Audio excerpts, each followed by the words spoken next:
you and your husband together are writers, and you've just started writing. So, what have you learned from him, and what do you bring to the table? I think my writing style is a bit different than his. Maybe just from a woman's point of view, I think differently. Uh, but yeah, it doesn't come easy to me. Never has. That's why this is the only the first two I've written. But oddly enough, like the hunger, that idea originated from him, but I ran with the story. And for the second one, which was funny, my neighbor is an avid gardener. He lives for this time of year, but he starts preparing from the season. When the season ends, he starts preparing. He Oh wow. compost everything. So I'm looking, maybe last November, I'm looking outside November, December, January, and his compost pile is getting bigger and bigger. And now he's putting stakes around it. And I said, this thing looks like a grave. And I said to my husband, I said, there is a story in this. And he said, well, go for it. And I said, well, I can't think of anything right now. So I'm on my deck like every day, staring at this compost pile, taking pictures of it. My neighbor thought I was crazy. And then out of nowhere, this idea just came to me, and that's another one we absolutely love to do. But it's going to be, I need two locations. I need my yard and his yard to both look certain ways Hmm. without, actually bringing in like some CGI or something. So I think I'm actually going to go like a screenplay contest route with that one at first before we try and do that. Okay. So we'll see where that goes. But I would love to shoot that one. That one would be a lot of fun. Sounds interesting. Do Yeah. you do many screenplay competitions? My husband does from time to time over the years. I haven't yet, but I think that's what I'm going to do with the garden. I think that's the right road to take with this and see how it goes. Okay. I know I've only entered finished projects into film festivals, but I've also seen a couple film festivals. They have screenplay competitions, and some festivals Mhm. are only screenplay Yes. competitions. What's been his experience with that? Does he like them? Does he think they're worth it? Do you get good feedback? The last one he did, there's so many, great writers that it's very hard to move on to the next. And he has moved on over the years, to another round, but never got past that. But last, he had a Western that he actually did. It's a Western mini series. So he put that in, and the feedback he got was invaluable.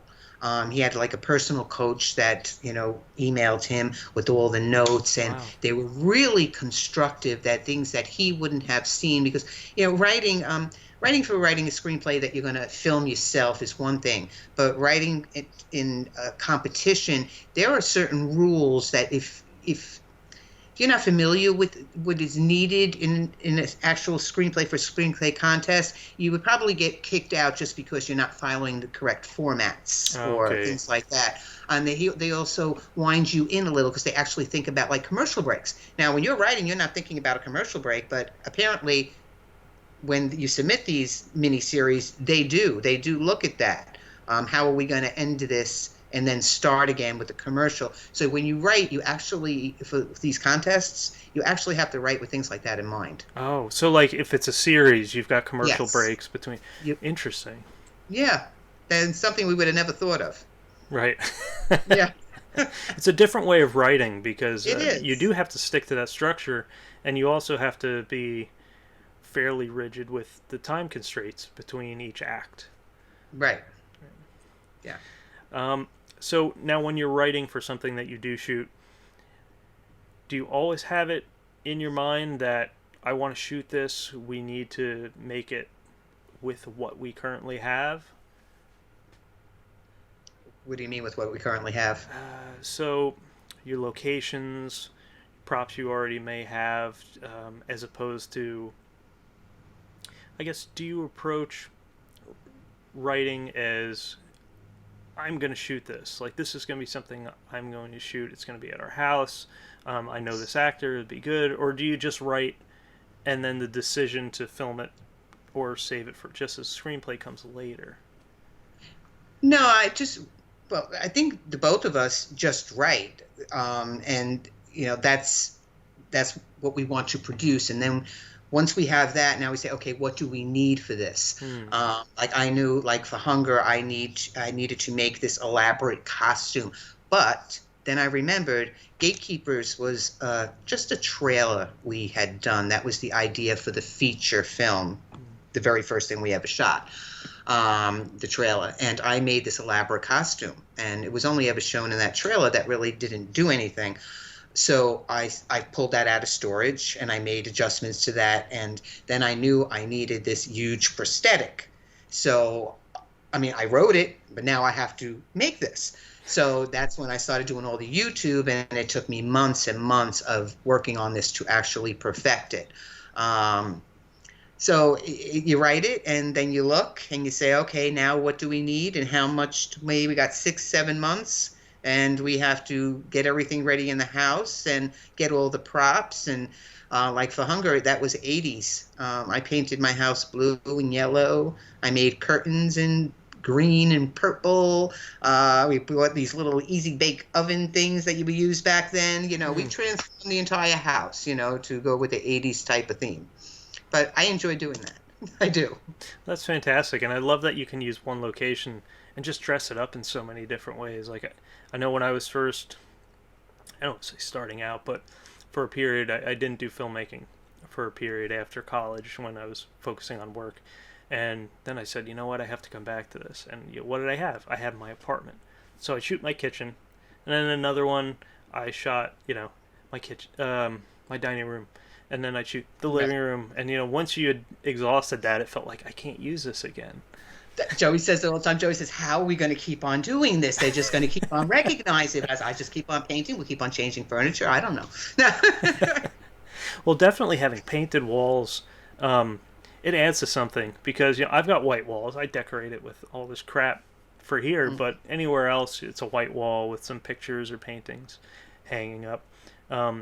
It doesn't look so great on film because of the nature of light and the nature of how camera sensors process the light.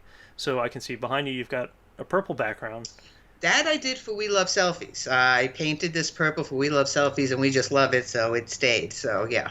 Yeah, and it's great because it's a slightly darker color. It doesn't really bounce light in the same way. And I've been watching a couple TV shows, and they've always got painted walls. It's something that I've never ever noticed when watching a TV show.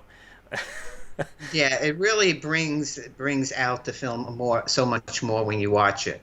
It looks it makes an impact on it. Right, Yeah. it's a more like professional look, and it's funny because I'm not into interior design or anything, but it's something that I'd never looked at before. But I think it's a really easy way to add some production value. Just slap some paint on the walls.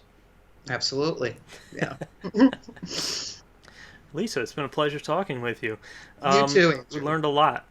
So, where can our viewers and listeners find your work? YouTube.com/ My Little Rascal Productions is where we have our films also, well, on Vimeo, but you'll find them all on YouTube. And then we're on Facebook at facebook.com / My Little Rascal Productions. Okay. And on Twitter, we're on twitter.com. Joey is My Little Rascal 1. I'm My Little Rascal 8. So. Great. I'll have all those links in the description. And Lisa, thank you so much for going into depth. Thank you, Andrew.